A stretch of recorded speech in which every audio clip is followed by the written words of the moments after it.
Так, не ойлайсыздар. Бұл менің новый үйіме берілген заказым. Пиндово сайтынан, сайтының керемет атақты сайтынан. Сол 4 бөлмеде мен 4 люстра заказ беремін. Түсінікті? Да. Су керек екен. Не мынау?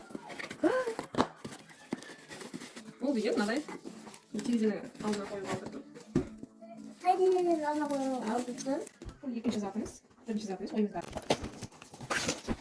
Та-да! Люстра. Бұл люстра екен. Бұл бізде так, бұл бізде спальня бөлмеміздің люстрасы. Міне алты несімен, лампочкасымен. Лампочкасы уже анадай лампочка екен. Так, мынау біздің екінші. Сындырмай, дұрыстап орап жіберіңізші деп. Действительно, что мама, мынау прям живой гүл сияқты. Оба. Бұл бізде аш. Мынау бізде үшінші ыдысымыз. Мынау прям ништяк. Мынау ана. Тоз, бұрыш, шекер, шай салатын. Тоже сол үйдің кухнясын алдым. Өте керемет нетін. Ценасын бәрін мен салған кезде. Сұрышты шығаратын болам. Әдемі.